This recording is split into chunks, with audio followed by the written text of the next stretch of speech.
வணக்கம். உங்கள் அன்பு தோழியின் ஆரோக்கிய உணவும் அற்புத வாழ்வும். இன்றைக்கி நாம் ராகி மாவை வச்சு புட்டு செய்ய போகிறோம். அதுக்கு நான்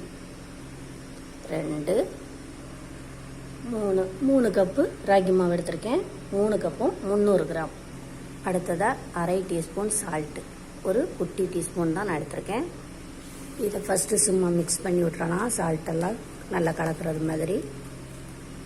அடுத்ததாக இதில் கொஞ்சம் கொஞ்சமாக தண்ணியை தெளித்து விட்டு அப்படி உதிரியாக பிசைஞ்சு விட்டுக்கலாம். நம்ம தண்ணி தெளித்து பிசையும் போது ரொம்ப கட்டியாக வந்துச்சுன்னா அழகாக அப்படி லேசாக அப்படி நிரடி விட்டுட்டோம்னாலே நல்லா பூ போல் பொலன்னு உதிர்ந்துடும். அடுத்ததாக ஒரு இட்லி தட்டில் இந்த மாவெல்லாம் கொட்டி நல்லா பரப்பி விட்டுட்டு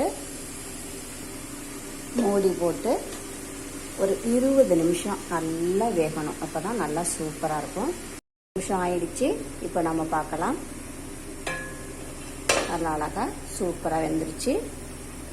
இதை எடுத்து பாத்திரத்தில் மாற்றிக்கலாம்.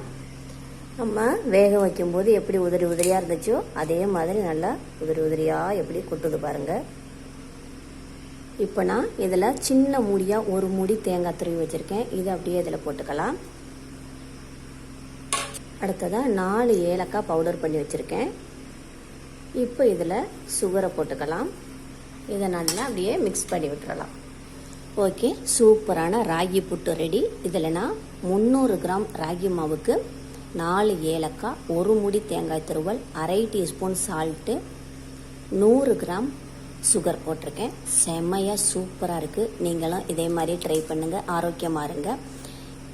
இந்த ராகி மாவு நாம் சாப்பிட்றதுனால உடலில் உள்ள விஷ கிருமிகளை வேர்வை மூலமாகவும் யூரின் மூலமாகவும் இது வெளியேற்றும். தலைப்பாரம்லாம் குறையும், ஜலதோஷம்லாம் நீங்கும், இரத்த சோகை நீங்கும். குழந்தைங்களுக்கு அருமையான ஊட்டச்சத்துள்ள உணவு இது. ஓகே, இந்த வீடியோ உங்களுக்கு பிடித்திருந்தால் லைக் பண்ணுங்கள், ஷேர் பண்ணுங்கள், சப்ஸ்கிரைப் பண்ணுங்கள். மறக்காமல் பக்கத்தில் உள்ள பெல் ஐக்கானை கிளிக் பண்ணுங்கள். தேங்க்யூ.